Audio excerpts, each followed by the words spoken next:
Mukunda jewellers first ever factory outlet లో నక్షి Mela October 25 నుంచి 2 November వరకు ఎలాంటి నక్షి ఆర్నమెంట్స్ పైన ఫ్లాట్ 9.99% VA మాత్రమే. ఈ ఆఫర్ అన్ని బ్రాంచెస్ కి వర్తిస్తుంది. శ్రీ మహాగణాధిపతయే నమః. శ్రీమాత్రే నమః. ఆధాన ఆధ్యాత్మిక వీక్షకులందరికీ శుభాశిస్సులు.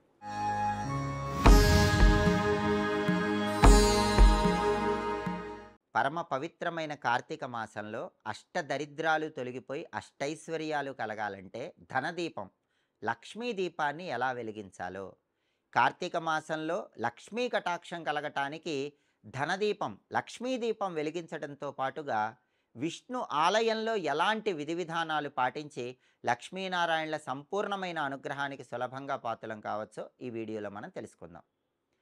కార్తీక మాసంలో వచ్చే ఏ శుక్రవారమైనా సరే లేదా ఏ గురువారమైనా సరే మీ ఇంట్లో ధనదీపము లేదా లక్ష్మీ దీపం అనే ప్రత్యేకమైన దీపాన్ని వెలిగించుకుంటే అష్టదరిద్రాలు తొలగిపోతాయి, జన్మజన్మల దరిద్రాలు తొలగిపోతాయి, అష్టైశ్వర్యాలు సిద్ధింపజేసుకోవచ్చు.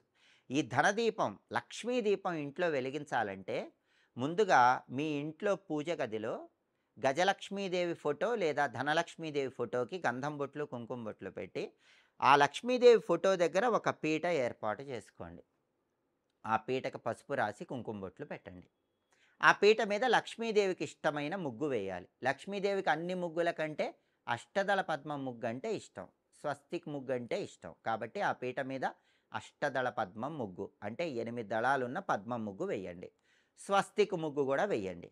అలా పీట మీద అష్టదళ పద్మం ముగ్గు, స్వస్తిక్ ముగ్గు వేసిన తర్వాత ఆ పీట మీద ఒక రాగి పళ్ళెం ఉంచండి లేదా ఇత్తడి పళ్ళెం ఉంచండి. ఆ రాగి పళ్ళెంలో కూడా 3 చోట్ల గంధం బొట్లు 3 చోట్ల కుంకుమ బొట్లు పెట్టి ఆ రాగి పళ్ళెంలో కొద్దిగా బియ్యం పొయ్యండి. ఆ బియ్యంలో కొన్ని రూపాయి నాణ్యాలు ఉంచండి. ఇది ధనదీపం లక్ష్మీ దీపం కాబట్టి రాగి పళ్ళెం లేదా ఇత్తడి పళ్ళెంలో బియ్యం పోసాక బియ్యంలో కొన్ని రూపాయి నాణ్యాలు ఉంచాలి. వీలైతే సువాసన కలిగిన పుష్పాలు గులాబీ పూలు లాంటివి కూడా ఆ బియ్యంలో ఉంచాలి. ఇప్పుడు ఆ బియ్యంలో 2 చిన్న చిన్న మట్టి ప్రమిదలు ఉంచాలి. ఆ 2 చిన్న చిన్న మట్టి ప్రమిదలు ఎలా ఉంచాలంటే ముందు ఒక చిన్న మట్టి ప్రమిద తీసుకొని ఆ మట్టి ప్రమిదకి 3 చోట్ల కుంకుమ బొట్లు పెట్టి ఆ మట్టి ప్రమిదలో 3 యాలకులు ఉంచండి, 3 లవంగాలు ఉంచండి, కొద్దిగా రాళ్ళ ఉప్పు ఉంచండి. పళ్ళెంలో బియ్యం మీద ఒక చిన్న మట్టి ప్రమిద ఉంచి ఆ మట్టి ప్రమిదలో 3 యాలకులు 3 లవంగాలు కాస్త రాళ్ళ ఉప్పు పోసి ఉంచండి. ఇప్పుడు ఆ చిన్న మట్టి ప్రమిద మీద ఇంకొక చిన్న మట్టి ప్రమిద ఉంచండి. దానికి కూడా కుంకుమ బొట్లు పెట్టి ఆ మట్టి ప్రమిదలో నువ్వుల నూనె లేదా ఆవు నెయ్యి పోయండి. 2 లేదా 3 ఒత్తులు వేసి ఏకహారతితో కానీ అగరబత్తితో కానీ దీపాన్ని వెలిగించండి. దీన్నే ధనదీపము లేదా లక్ష్మీ దీపం అనే పేరుతో పిలుస్తారు. కాబట్టి లక్ష్మీ దీపం వెలిగించాలంటే ఏం చేయాలి? పీట మీద రాగి పళ్ళెంలో కానీ ఇత్తడి పళ్ళెంలో కానీ బియ్యం పోసాక రూపాయి నాణ్యాలు ఉంచాలి, కొన్ని సువాసన కలిగిన పుష్పాలు ఉంచాలి. ఆ తర్వాత 2 చిన్న మట్టి ప్రమిదలు తీసుకొని ఒక చిన్న మట్టి ప్రమిదలోనేమో లక్ష్మీ కటాక్షం కోసం యాలకులు లవంగాలు రాళ్ళ ఉప్పు పోయాలి. రెండో చిన్న మట్టి ప్రమిదని ఈ మొదటి చిన్న మట్టి ప్రమిద మీద ఉంచి దానిలో నూనె కానీ నెయ్యి కానీ పోసి ఒత్తులు వేసి దీపాన్ని వెలిగించాలి. అలా దీపం వెలిగించిన తర్వాత కూడా ఆ దీపంలో జవ్వాది అని ఒక సుగంధ ద్రవ్యం ఉంటుంది, ఆ జవ్వాది వేయాలి. చాలా తొందరగా ధనలాభం కలుగుతుంది, అష్టదరిద్రాలు తొలగిపోతాయి. ఇలా ధనదీపం వెలిగించినప్పుడు ఆ ధనదీపానికి నమస్కారం చేసుకోండి. ధనదీపం దగ్గర తీపి పదార్థం పటిక బెల్లం లాంటిది నైవేద్యం పెట్టండి. ధనదీపం చుట్టూ పుష్పాలు అలంకరణ చేసుకోండి.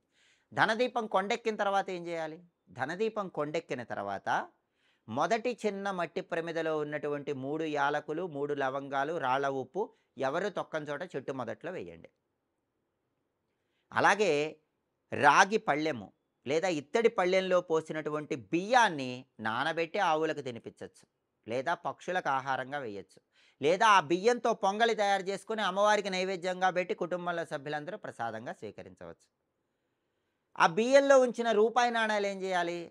కనీసం 11 రూపాయి నాణ్యాలు ఉంచాలి. ఆ 11 రూపాయి నాణ్యాలు ఒక ఎరుపు రంగు వస్త్రంలో లేదా పసుపు రంగు వస్త్రంలో మూటగట్టి ధనం దాచుకునే బీరువాలో దాచిపెట్టుకోవాలి. సువాసన కలిగినటువంటి పుష్పాలు గులాబీ పూలు బియ్యంలో ఉన్నవి అవి కూడా ఎవరు తొక్కని చోట చెట్టు మొదట్లో వేయాలి. కార్తీక మాసంలో వచ్చే ఏ గురువారమైనా ఏ శుక్రవారమైనా సరే ఇలా ధనదీపము, లక్ష్మీ దీపాన్ని వెలిగించుకోండి. అష్టదరిద్రాలు తొలగింపజేసుకొని, జన్మ జన్మల దరిద్రాల నుంచి బయటపడి అష్టైశ్వర్యాలను సిద్ధింపజేసుకోండి. లక్ష్మీ కటాక్షంతో పాటు విష్ణుమూర్తి అనుగ్రహం కూడా కలగాలంటే కార్తీక మాసంలో విష్ణు ఆలయంలో సమ్మార్జన చెయ్యండి. సమ్మార్జన అంటే విష్ణు సంబంధమైన ఆలయంలో భక్తులకు ప్రసాదం పంచిపెట్టడం, ఆలయంలో మొక్కలకు నీళ్లు పోయటం, ఆలయం దగ్గర ముగ్గులు వేయటం, ఆలయంలో సేవ చేస్తే దీన్ని సమ్మార్జన అంటారు. కార్తీక మాసంలో విష్ణువుకి ఇష్టమైన కొన్ని పుష్పాలు చెప్పారు. ఆ పుష్పాల్లో ముఖ్యమైన పుష్పం అవిసె పుష్పం. అవిసె పుష్పంతో కార్తీక మాసంలో విష్ణువుని పూజిస్తే 10,000 యజ్ఞాలు చేసిన ఫలితం కలుగుతుంది. అలాగే పద్మ పుష్పం విష్ణుమూర్తికి సమర్పిస్తే తెలిసి గాని తెలియక గాని చేసిన 1700 తప్పులు, 1700 పాపాలు, 1700 దోషాలు తొలగిపోతాయి.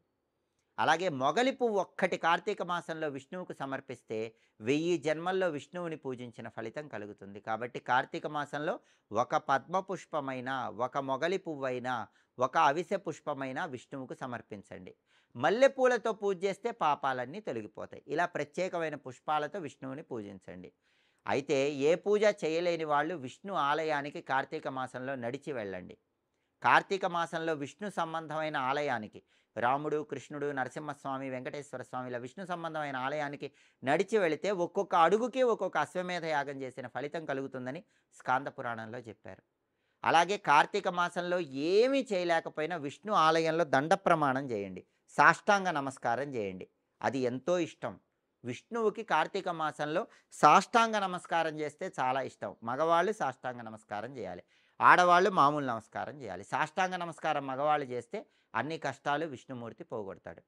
అలాగే కార్తీక మాసంలో ఏకాదశి, పౌర్ణమి ఇలాంటి తిథులు వచ్చినప్పుడు విష్ణు సంబంధమైన ఆలయంలో కార్తీక దీపం పెట్టినప్పుడు ఆ దీపం దగ్గర కొద్దిగా నువ్వులు, ధాన్యం ఉంచండి, ఒక అవిసె పుష్పం ఉంచండి. అప్పుడు ఆ దీపాన్ని నందాదీపం అనే పేరుతో పిలుస్తారు.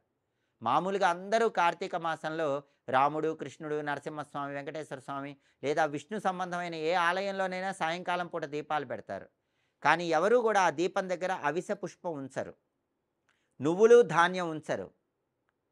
కానీ కార్తీక మాసంలో విష్ణు ఆలయంలో దీపం పెట్టినప్పుడు ఆ దీపం దగ్గర ఒక్కటైనా అవిసె పుష్పం ఉంచి కొన్ని తిలలు అంటే కొన్ని నువ్వులు, కొద్దిగా ధాన్యం అంటే బియ్యం అయినా సరే ఉంచితే అప్పుడు ఆ దీపాన్ని నందాదీపం అనే పేరుతో పిలుస్తారు. చాలా శక్తివంతమైన దీపం అవుతుంది. కొన్ని వేల రెట్లు విష్ణుమూర్తి అనుగ్రహాన్ని కలిగిస్తుంది. ప్రత్యేకంగా ఇలా అవిసె పుష్పము, తిలలు, ధాన్యము అంటే బియ్యము ఇవి ఎప్పుడు పెట్టాలంటే ఏకాదశి రోజు కానీ, పౌర్ణమి రోజు కానీ విష్ణు ఆలయంలో దీపం వెలిగించినప్పుడు ఈ విధి విధానం పాటించాలి. కాబట్టి లక్ష్మీదేవి అనుగ్రహంతో పాటు విష్ణుమూర్తి అనుగ్రహం కూడా కలగాలంటే కార్తీక మాసంలో ఈ విధులు పాటించండి.